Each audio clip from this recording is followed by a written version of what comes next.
오늘 누가복음 21장 10절부터 11절, 26절로 28절을 본문으로 해서 지금은 일어나 머리를 들 때이다. 한자 수거에 출래불사춘이라 하는 말이 있습니다. 출래불사춘, 봄은 왔는데 봄 같지 않다. 그걸 출래불사춘이라 그러죠. 요즘 세상 분위기가 그렇습니다. 세상이 온통 어수선합니다. 사람들이 모였다 하면은 그 이야기. 그리고 뉴스 나와도 모든 뉴스가, 전 세계 뉴스가 다 거기에 초점이 맞춰져 있습니다. 우리는 요즘 과거에 한 번도 상상해 보지 못한 세상을 살아가고 있어요. 언제 어디서 누구에게서 감염될지, 내가 또 다른 사람의 감염 진원지가 될지 아무도 모르기 때문에 더욱 불안하게 하루하루를 살아가요. 보통 사람들은 그 정체도 잘 모르는 이름도 특이한 코로나 바이러스, 높은 전염성과 사망자 증가는 전 세계를 공포로 몰아넣고 있고 우리의 일상의 평범한 삶을 완전히 마비시켜 묶어놓고 말았습니다. 더 큰 문제는 이 일이 언제 끝날지, 지금과 같은 정도로 의사들의 헌신적인 방역 노력에 의해서 멈추어질지, 아니면은 계속적으로 엄청난 속도로 전 세계적으로 번져갈지 아무도 장담할 수 없는 그러한 것들이 우리를 더욱더 불안하게 하는 겁니다. 그렇다면 지금의 코로나 바이러스 전염병을 그냥 단순히 흔히 한때 발생하여 이전처럼 그냥 지나가는 그러한 전염병으로 볼 것인가? 아니면 성경을 통해서 종말론적으로 영적인 관점에서 이것을 볼 것인가에 따라 우리의 삶의 태도와 모습이 달라질 수가 있습니다. 우리들 주변에 수없이 많은 일들이 일어나요. 많은 사건들이 발생합니다. 중요한 것은 그러한 일들이 일어나고 발생하는 것에 대해 그것을 어떤 관점으로 바라보고 어떻게 이해하고 어떻게 해석하느냐가 굉장히 중요한 요소가 됩니다. 오늘 저는 전 세계로 확산되고 있는 전염병을 영적인 관점에서 성경을 통해서 오늘 이 시대를 사는 우리에게 어떤 메시지를 주는지를 몇 가지를 살펴보려고 해요. 성경 전체의 흐름에서 전염병은 종종 하나님의 징벌과 심판의 도구로 사용됩니다. 그 심판의 대상은 이방인들이 될 때도 있었고 개인이 될 때도 있었고 또 무리가 될 때도 있었고 이스라엘 백성 전체도 심판의 대상이 될 때도 있었어요. 이스라엘 백성들이 애굽에서 살 때에 하나님께서 모세를 보내서 그들을 구원하려고 하는데 애굽의 바로가 호락호락 이스라엘 백성들을 내주질 않습니다. 하나님께서 바로의 코를 납작하게 만들고 그들이 섬기는 신들의 무력함을 드러내고 이스라엘 백성들이 섬기는 여호와 하나님의 위대함과 권능을 드러내기 위해서 애굽의 한 단계 한 단계 조처를 취한 것이 우리가 아는 대로 7재앙입니다. 10재앙이에요. 그 10재앙 가운데 지금 우리가 살피려고 하는 이 전염병에 대한 문제도 5번째 재앙이 애굽 전역의 가축들에게 돌림병이 돌아서 그 짐승들이 다 피해를 입어 죽게 될 것이라는 그 전염병에 대한 이야기가 출애굽기 9장 3절에 나와 있어요. 근데 애굽 사람들에게 내린 심판, 하나님의 징벌이 무엇으로 나타났다고요? 전염병으로 나타난 거예요. 그 대상은 가축돼요. 그래서 우리가 조류독감도 있고 돼지 감기 돼지 독감도 있고 짐승에게도 올 수도 있고 사람에게도 올 수 있는데 애굽에게는 하나님께서 짐승들을 쳐서 간접적으로 그들을 경고하는 것을 볼 수가 있어요. 민수기 16장에 고라와 다단과 아비람이 모세와 아론의 지도력에 도전하는 장면이 나와요. 고라는 레위 족속이고 그 다음에 이 아비람은 르우벤 족속입니다. 르우벤 족속 장자 족속하고 제사장 족속인 레위 족속의 지도자들이 단합해서 모세와 아론을 도전하는 장면이 민수기 16장에 나타나 있어요. 그런데 이들만 가담한 것이 아니고 이스라엘 전역에서 유력한 250명의 지휘관들, 이 족장들이 그 반역에 동참하게 돼요. 하나님께서 주동적인 역할을 한 이 고라와 다단과 아비람은 땅이 갈라지게 한 다음에 그 가족이 들어가고 땅이 다시 합쳐져서 그들을 제거하고 그리고 그들의 반역에 동참한 250명은 불로 그들을 제거합니다. 그렇게 했다고 백성들이 모세와 아론에게 또다시 불평하고 원망했을 때에 민수기 16장을 가보겠습니다. 하나님께서 그들을 어떻게 심판하시는가. 민수기 16장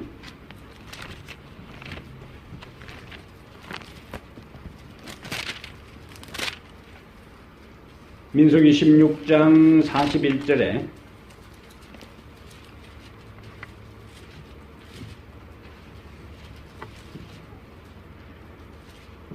16장 41절 이튿날 이스라엘 자손의 온 회중이 모세와 아론을 원망하여 이르되 너희가 여호와의 백성을 죽였도다 하고 회중이 모여 모세와 아론을 칠 때에 회막을 바라본즉 구름이 회막을 덮었고 여호와의 영광이 나타났더라.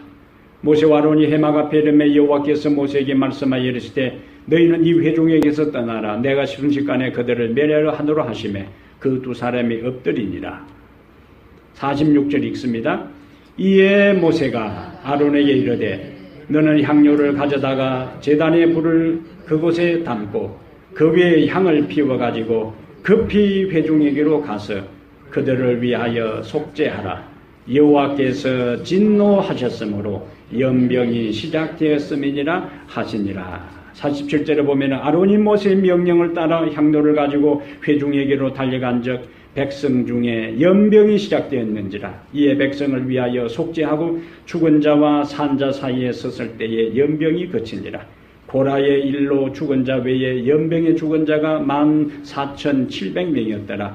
연병이 그침에 아론이 회막문 모세에게로 돌아오니라. 여기 전염병이에요.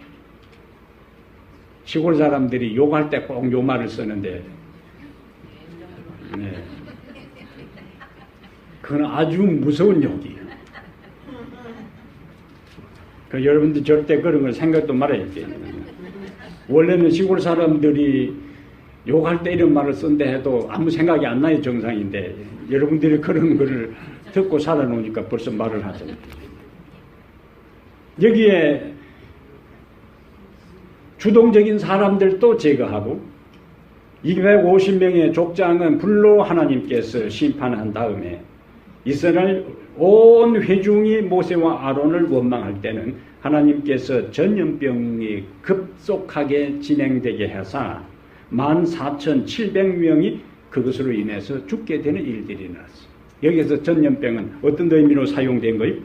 하나님의 심판이요. 하나님의 심판. 역대상 21장과 사무엘하 24장에 다윗의 생애의 말년에 인구조사를 하라는 이야기가 나와요. 그 인구조사를 하라고 하니까 평소에는 다윗의 명령에 예설하던 이 요압이 인구조사를 하라는 왕의 명령에 주춤거립니다. 그리고 왜 꼭 인구조사를 하느냐고 이야기를 해요. 왕이 재촉합니다. 하라면 해. 근데 우리가 이 역대상 21장을 읽을 때 역대상 21장에 가보겠어요. 21장에 하나님의 반응을 우리가 쉽게 이해하기가 힘들어요. 다윗은 뭐 하라고 했어요? 인구조사를 했어요. 다윗은 인구조사하라고 요압에게 이야기를 했는데, 자, 역대상 21장 6절에 요압이 왕의 명령을 마땅치 않게 여겨 레위와 베냐민 사람은 계수하지 아니하였더라. 자, 7절. 하나님이 이 일을, 무슨 일을? 우선 이제 6절만 읽었으니까 그리 연결되는데, 요압도 마땅치 않게 여겼고 하나님이 이 일을 악하게 여기는 왕이 실행하도록 명령한 인구조사를 악하게 여기사 이스라엘을 치심해. 만약에 이 일이 요압이 뺀 것을 했다면 요압이 뺐다고 백성을 치는 것이 안 맞잖아요, 논리적으로. 그래서 하나님이 이 일을 악하게 여기사 이스라엘을 치심해 하는 것은 다윗이 한 인구조사다. 왜? 8절을 보면 이제 우리가 항상 성경을 읽을 때는 어떻게 읽어야 된다? 문맥을 살펴라. 8절. 다윗이 하나님께 아뢰되 내가 이 일을 행함으로 했으니까 이 일을 불쾌 여긴 하나님의 이 일이 무엇인가 하는 게 답이 나오죠. 내가 이 일을 행함으로 큰 죄를 범하였나이다. 그러면 그리고는 이제 8절 마지막에 내가 심히 미련하게 행하였나이다. 그럼 여러분 상식적으로 인구조사하는 일들이, 인구 센서스가 왜 문제가 되었느냐, 하나님께서 왜 그것을 불쾌히 여겼고 또 요압이 왜 그것을 주저했고 또 다윗 스스로 하나님께서 불쾌히 여긴 것을 눈치채고 이제 꼬리를 내리고는 바짝 엎드려서 큰 죄를 지었다 그랬고 그 다음에 뒤에는 심히 미련하게 행했다고 했을까 하는 겁니다. 여러분들이 성경 읽을 때 항상 의문을 던져야 돼. 이때는 이제 왜 그랬을까? 왜 하나님께서 기분 나빠하시고 다윗 스스로 큰 죄를 범했다고 고백하고 심히 미련하게 했다고 했을까? 다윗의 말년에 고대에 있어서 군사력은 이전이나 요즘이나 마찬가지로 그 국가의 힘을 상징하는 대표적인 것이 군사력인데 그 군사력은 고대에 있어서는 무기보다 군사의 숫자, 그것에 의해 좌우됐어요. 다윗이 판단할 때에 이스라엘 전역에 이 인구를 조사한 다음에 몇 명이나 군사를 동원할 수 있는가를 판단한 후에 이방 주변 국가들을 정복할 계획들을 세웠다고 우리가 판단할 수가 있습니다.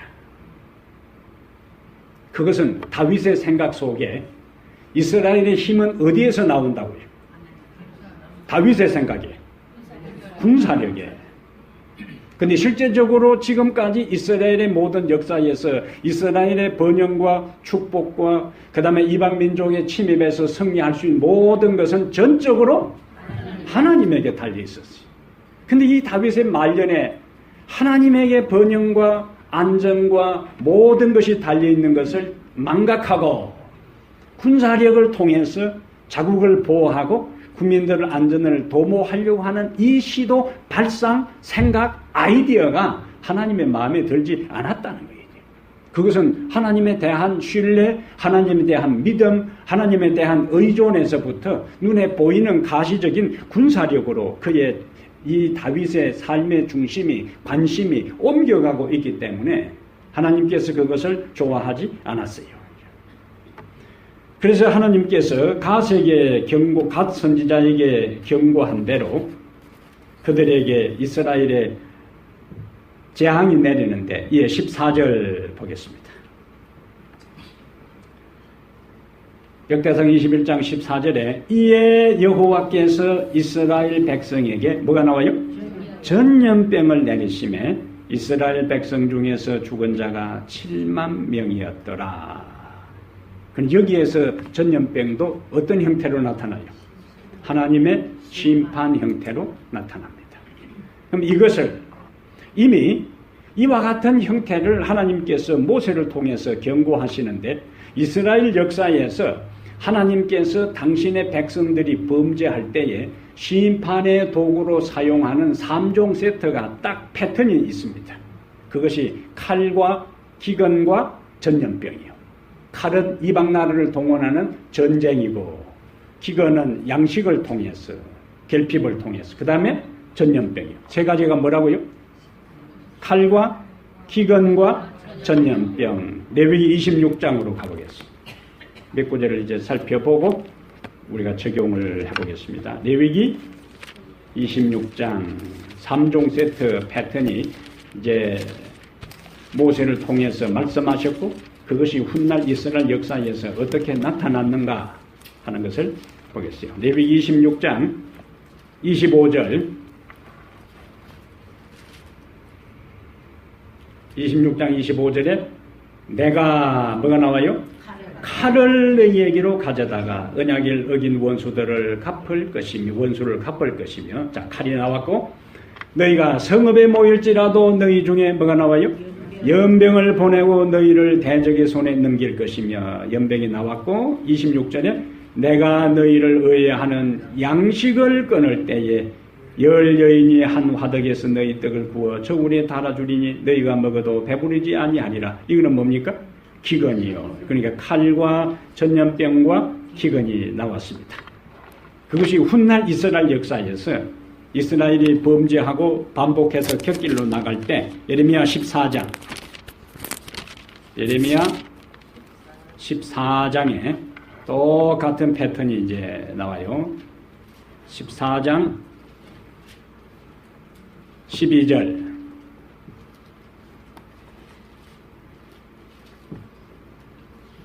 예레미야 14장 12절에 자 읽습니다. 그들이 금식할지라도 내가 그 부르짖음을 듣지 아니하겠고 번제와 소제를 드릴지라도 내가 그것을 받지 아니할 뿐 아니라. 그 다음에 나옵니다. 칼과 기근과 전염병으로 내가 그들을 멸하리라. 29장 하나만 더 보겠습니다. 29장 예레미야 29장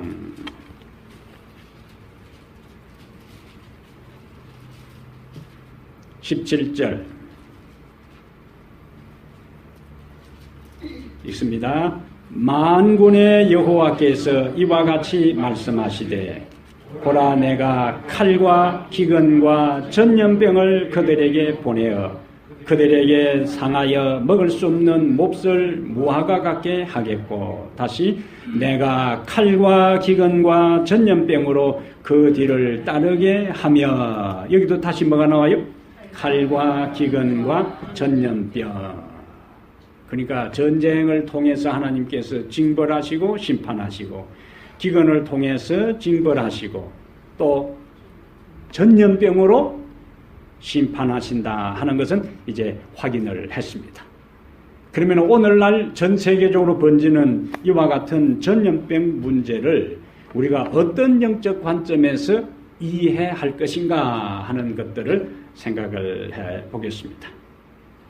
지금 전 세계적으로 66일 만에, 발병 66일 만에 91개 나라에서 10만 명의 확진자가 이제 돌파됐어요.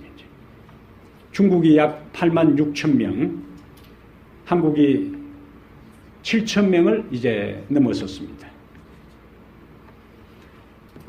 미국의 통계를 알기 위해서 제가 WHO 세계보건기구, 미국 질병센터, 시애틀 보건통계국 다양한 데 보니까 그 통계가 다 들쭉날쭉해요.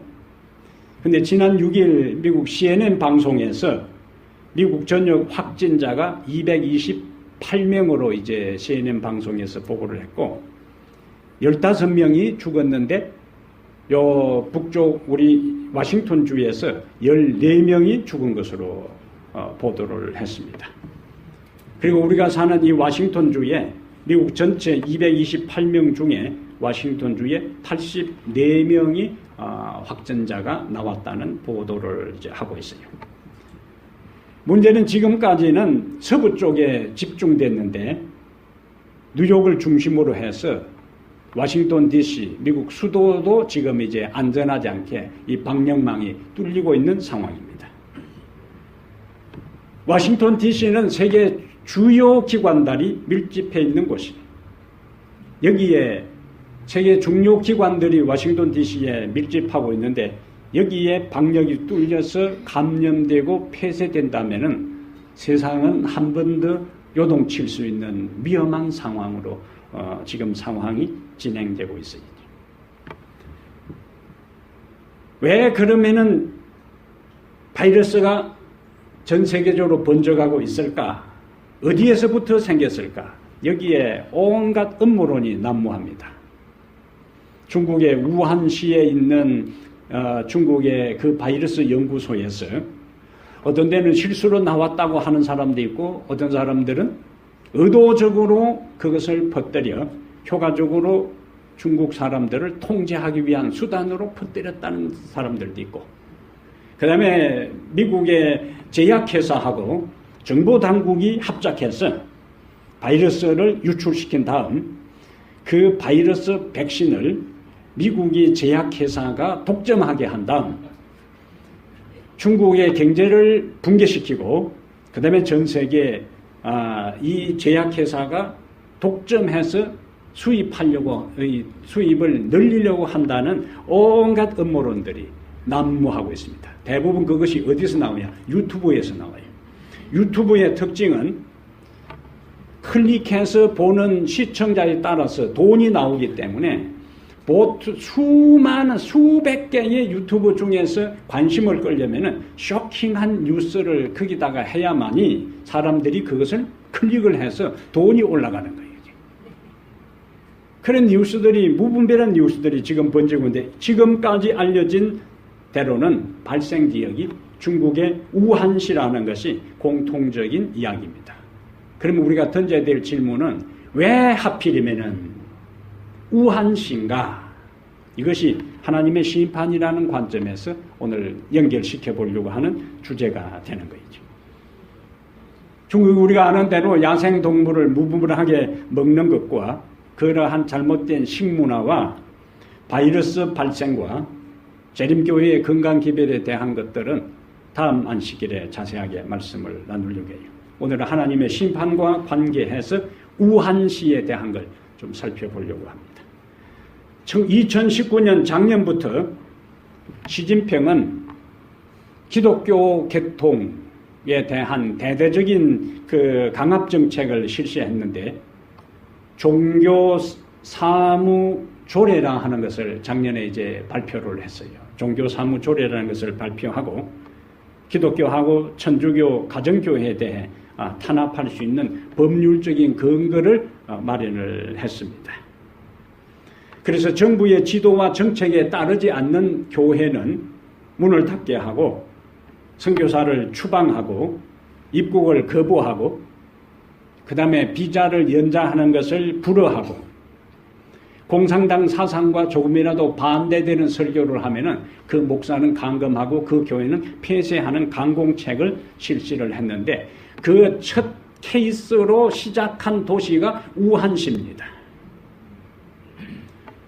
그래서 성경을 공공연하게 불태우고 포크레인을 동원해서 교회를 그대로 찍어서 파괴시키고 그 다음에 옥상 십자가를 무너뜨리고 교회 안에다가 시진핑 초상화를 걸게 하고 그리고 교회당 안에 신자들 한 사람 한 사람을 감시할 수 있는 인공지능 CCTV를 달아서 그것을 가지고 한 참석자들을 파악하는 이런 일들을 어디서 시작했는가? 우한시부터 시작을 했던 거예요.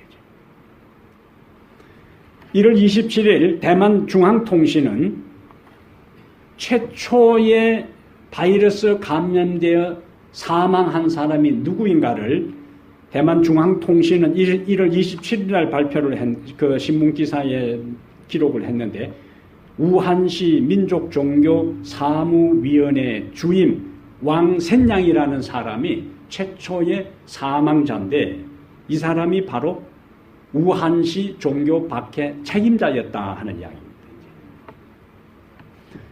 사회주의와 공산주의는 하나님의 존재를 인정하지 않습니다. 기독교를 인정하지 않아요. 종교는 아편이라고 몰아붙입니다. 그동안은 중국은 세계의 다른 사람들의 시선을 의식해서 기독교를 어느 정도 방임해 두었는데 걷잡을 수 없을 정도로 이 중국 전역에 기독교가 확장 인로에 있을 때에 공산당 사상과 성경적 가르침은 조화될 수가 없습니다. 이것을 그냥 그대로 방임하고 방치해 두었다가는 공산당 존립 자체에 위태로운 위험을 느끼고 작년부터 드디어 시진핑이 자신의 독재 정권을 유지하는 헌법을 개정한 다음에 기독교에 대한 대대적인 박해의 칼을 빼들었어요. 그 첫 케이스가 우한시였다 하는 이야기입니다. 그런데 이곳에서 바이러스가 창궐하기 시작한 것은 우연의 일치가 아니라는 것을 우리가 영적인 관점에서 알 수가 있습니다. 이것은 어느 한 개인이 바이러스에 감염되었다. 하는 심판이다. 그것은 아니에요.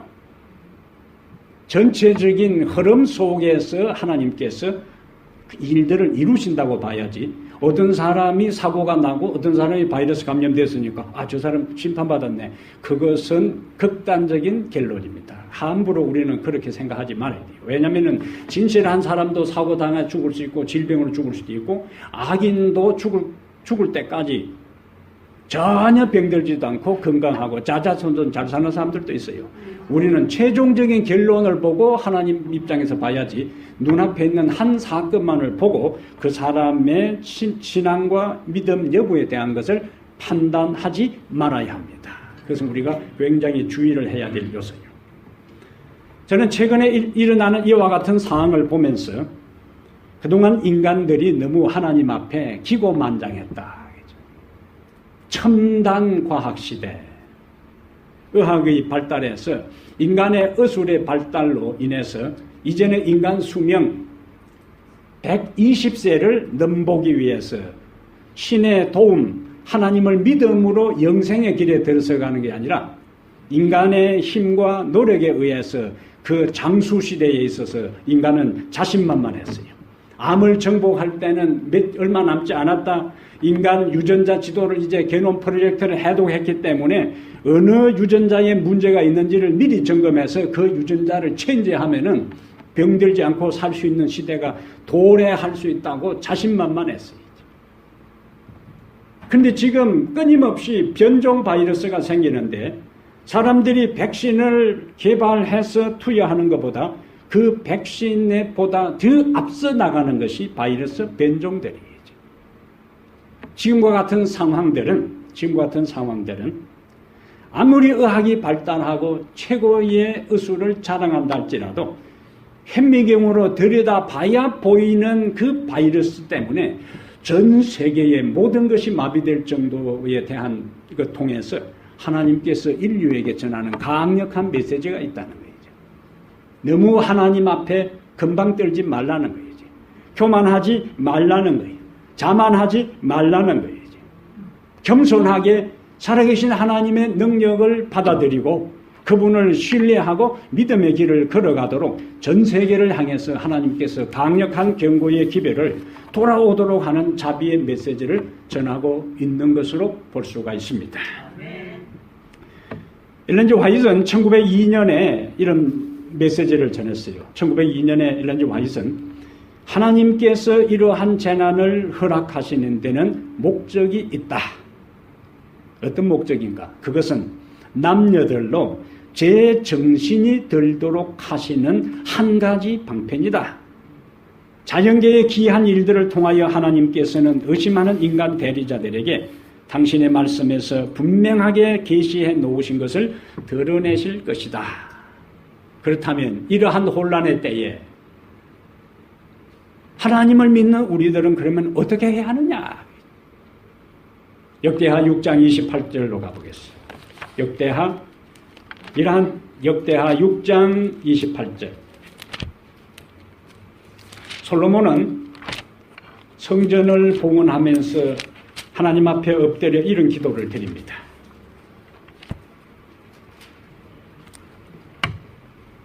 역대하 6장 28절.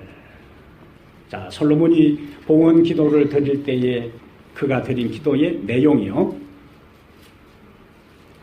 만일 이 땅에 기근이나 전염병이 있거나 곡식이 시들거나 깐부기가 나거나 메뚜기나 황충이 나거나 적국이 와서 성읍들을 에워싸거나 무슨 재앙이나 무슨 질병이 있거나를 막론하고 한 사람이나 혹 주의 온 백성 이스라엘이 다 각각 자기의 마음의 재앙과 고통을 깨닫고 이 성전을 향하여 손을 펴고 무슨 기도나 무슨 간구를 하거든 주는 계신 곳 하늘에서 들으시며 사유하시되 각 사람의 마음을 아시오니 그의 모든 행위대로 갚으시옵소서. 주만 홀로 사람의 마음을 아심이니이다.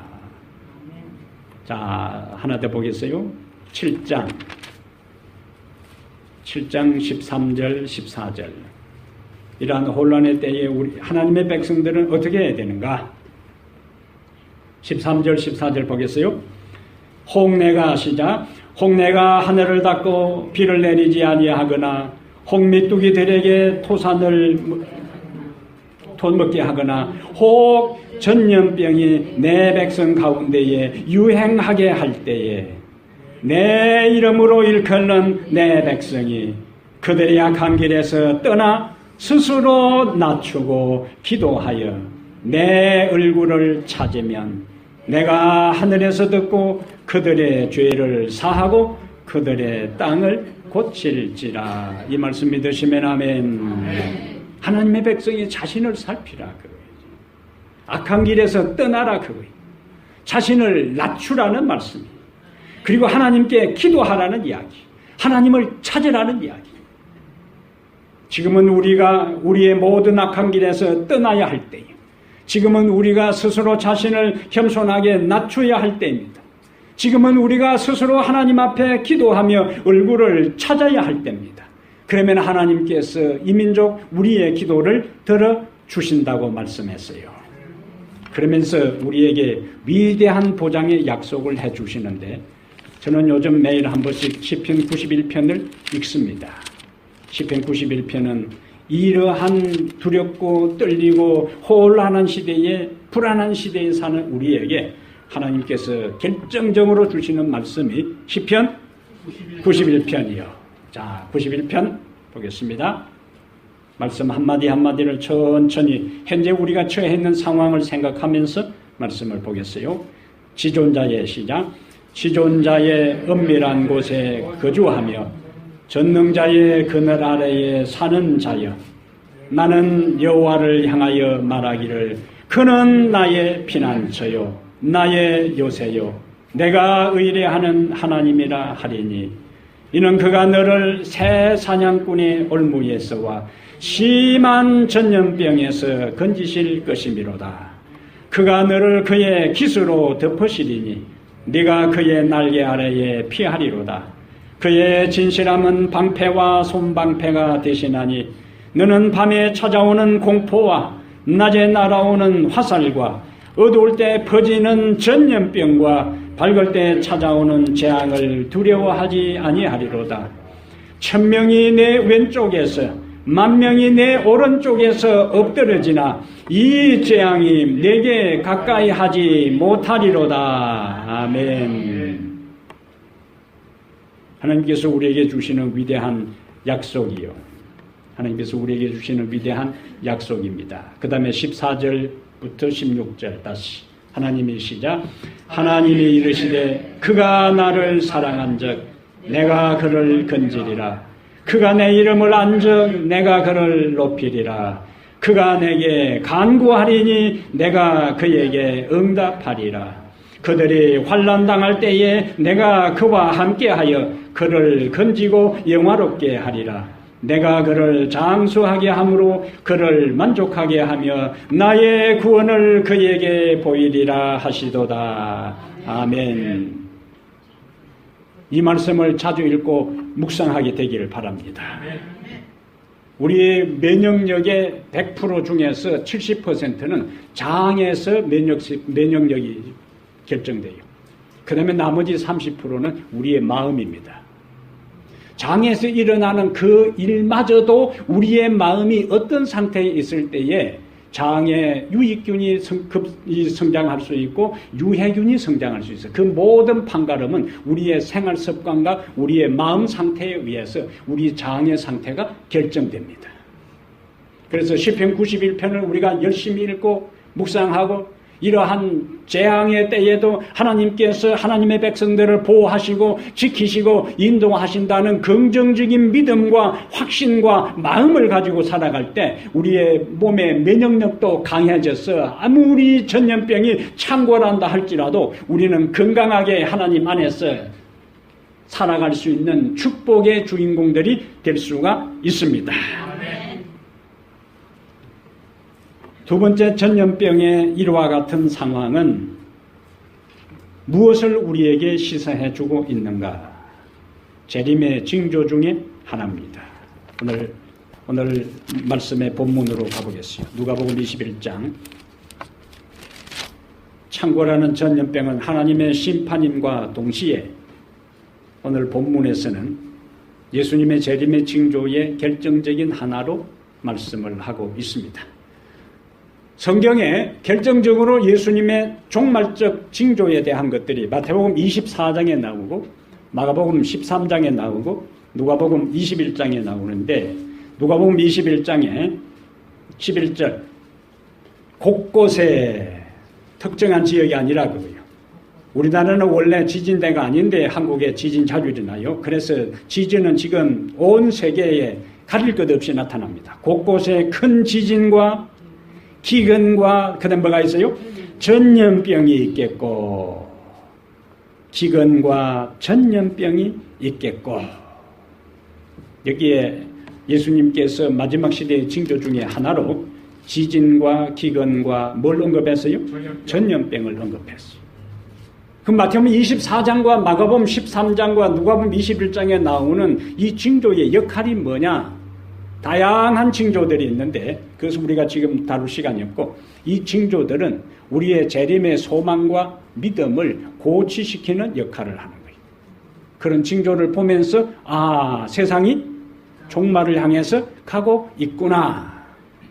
그것은 우리로 하여금 경성하게 하고 우리로 하여금 각성하게 하고 우리가 이렇게 그냥 살아서는 안 되겠구나 하는 것을 깨우쳐 줄 뿐만 아니라 하나님의 구원의 계획이 완성 단계에 접어들어가고 있구나 하는 것을 우리에게 깨우쳐주는 메시지입니다. 우리가 오레곤으로 간다면은 여기 벗어났어요.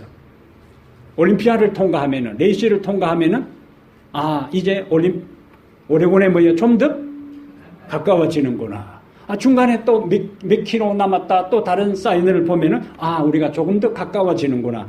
그것처럼 징조는 우리에게 불안과 공포를 조장하는 것이 아니라 우리의 구원이 점점 더 가까워지고 있다는 사실을 우리에게 긍정적으로 복음적으로 희망적으로 보여주고 있는 거죠.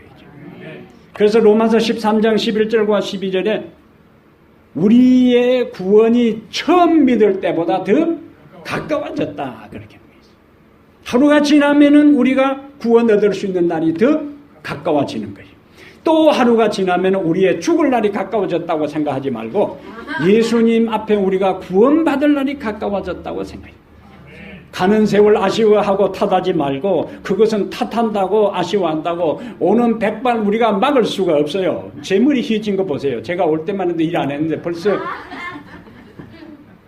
그러는 세월 앞에 이것은 우리가 어쩔 수가 없습니다.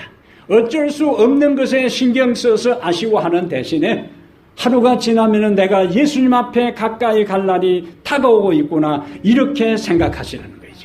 그러면 내가 어떻게 살아야 하는가로 자기 스스로를 되돌아봐야 돼요.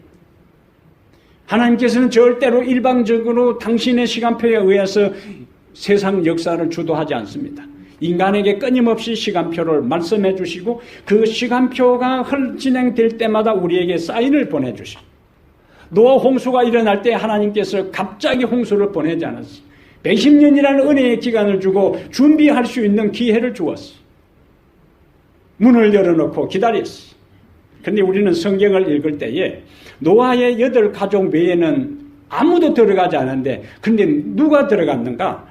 짐승들은 들어갔어요. 짐승들은. 노아의 8가족이 온 사방에 다니면서 종류별로 몰고 들어온 게 아니에요.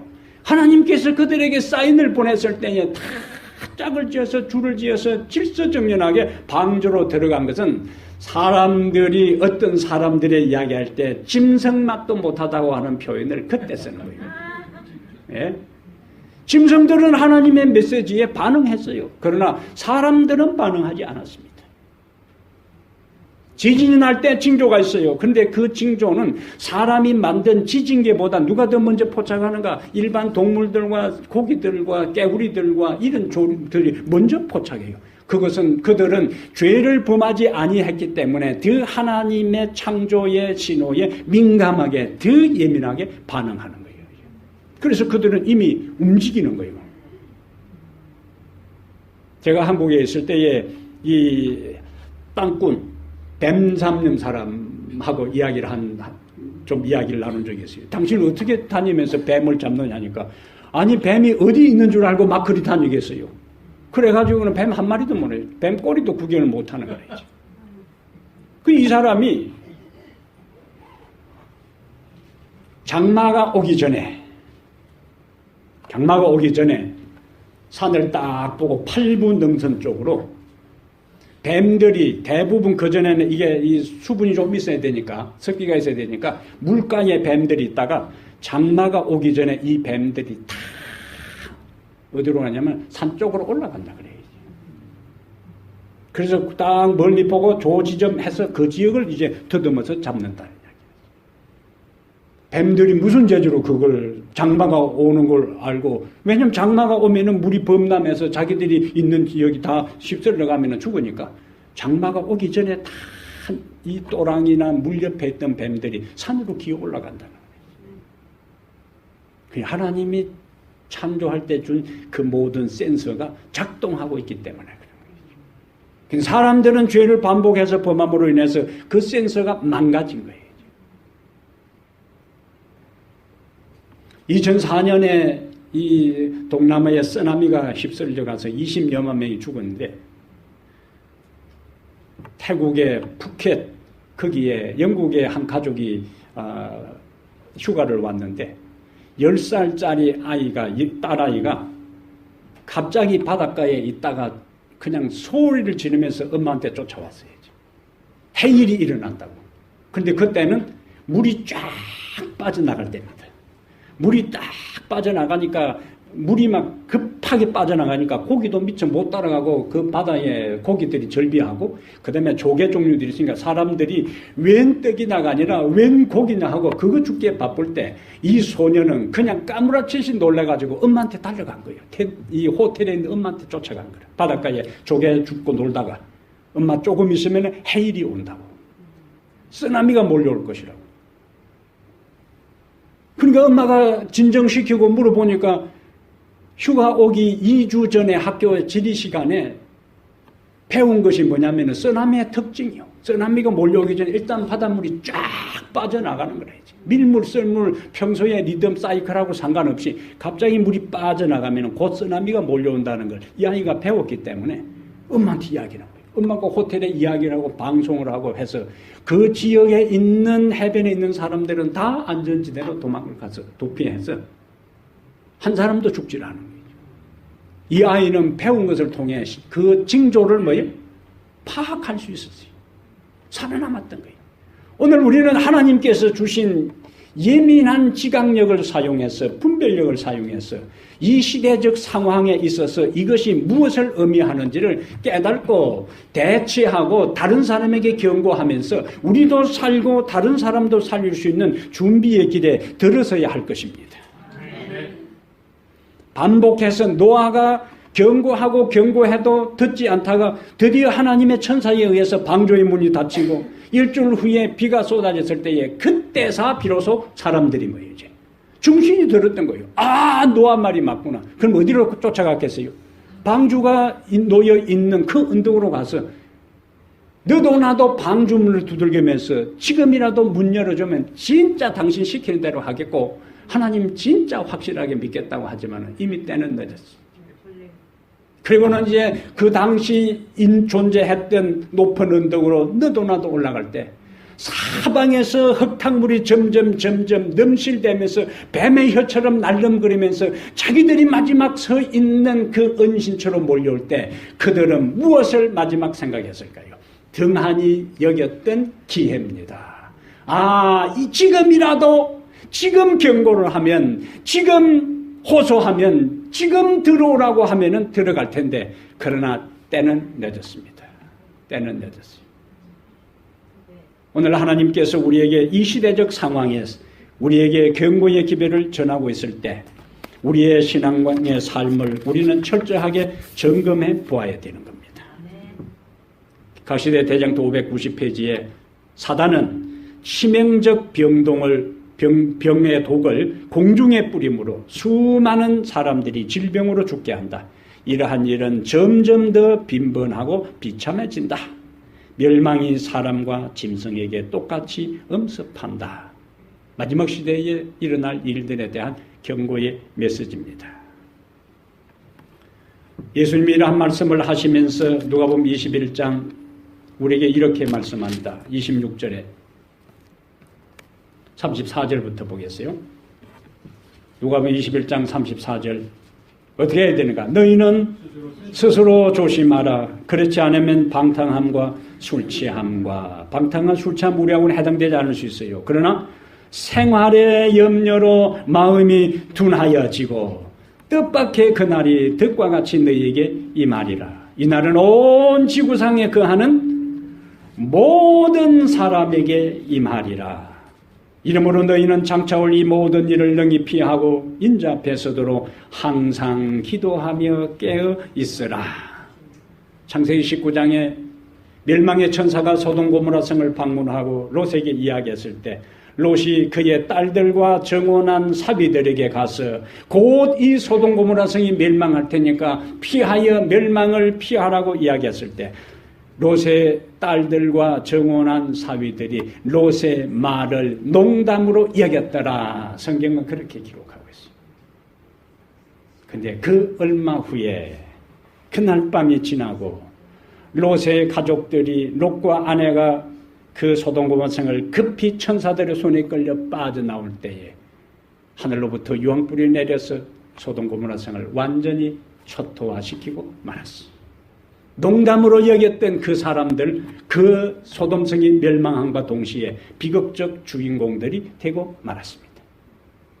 그러므로 여러분, 언제 그런 일이 있었고 또 들었다고 무관심하고 망각된 상태에 있을 때에 멸망이 홀연히 임할 때에 피하지 못하는 비극의 자리에 있지 말고 구원의 자리에 있게 되는 여러분들이 되기를 바랍니다. 역대상 12장 32절에 이사갈 지파가 나오는데 이사갈 지파는 다윗이 이제 사울이 죽고 난 다음에 유대 나라의 왕으로 등장할 때 각 지파에서 다윗을 왕으로 옹립하는 그 인물들 가운데 이사갈 지파가 나와요. 그런데 이 이사갈 지파의 특징을 뭐라고 했는가? 시세를 알고 뭘 알았다고요?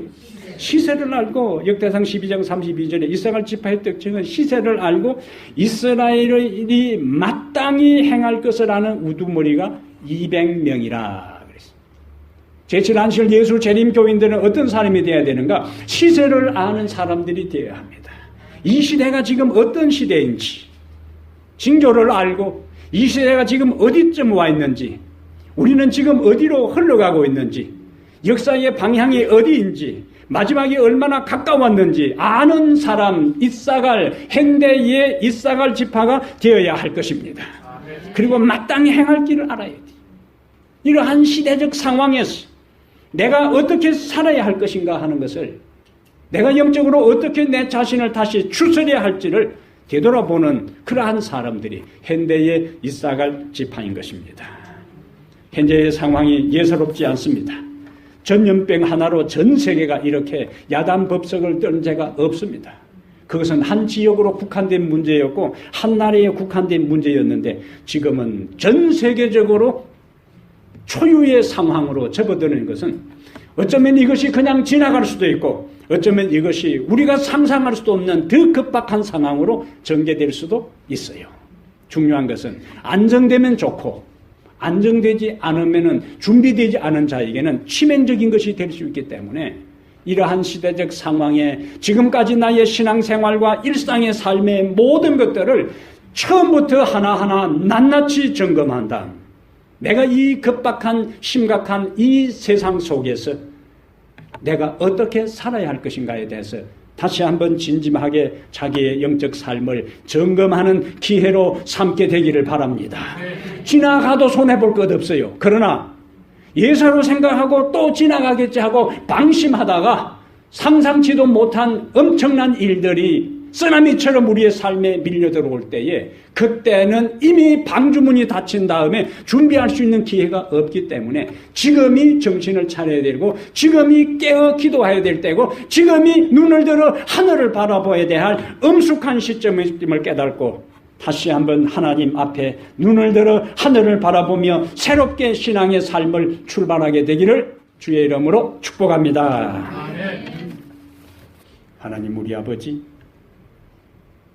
주께서 이 세상을 떠나실 때에 내가 곧 다시 오리라고 말씀하시고 이 세상에 우리 주님이 오시기 전에 세상에 어떤 징조들이 일어날 것을 미리 우리에게 말씀해 주신 것을 인해 감사합니다.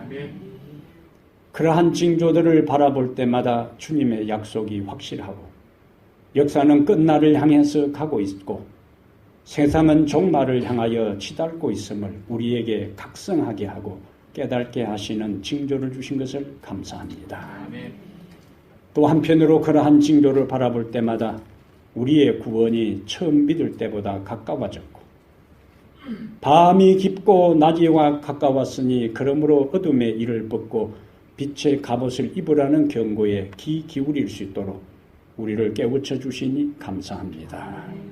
하나님 아버지, 세상이 예사롭지 않습니다. 이전에 우리가 한 번도 경험하고 생각지도 못한 일들이 눈앞에서 정신없이 펼쳐지는 이때에 우리로 하여금 영적인 감각을 가지고 예민한 센서를 가지고 하나님의 말씀으로 돌아가게 하여 주시옵소서. 지금은 일어나 머리를 들 때임을 기억하게 해 주시옵소서. 방탕함과 술 취함은 우리와 상관이 없다 할지라도 생활의 염려로 마음이 둔하여져서 하나님의 진리보다 세상적인 모든 계획에 그 미래의 모든 화려한 꿈을 꿈꾸다가 모든 것을 상실해버리는 어리석은 자들이 되지 않기를 원합니다. 다시 처음으로 돌아가 우리의 초심으로 돌아가 우리의 신앙을 근본적으로 점검하게 하시고 다시 무릎을 꿇게 하시고 말씀을 가까이 하게 하시고 눈을 들어 하늘을 보게 하시고 죄를 회개하게 하시고 하나님 앞에 전적으로 굴복하는 새로운 신앙이 이와 같은 시대적 상황에서 우리들 각 가정과 우리들 개인과 이 교회에서 일어나게 하여 주시옵소서.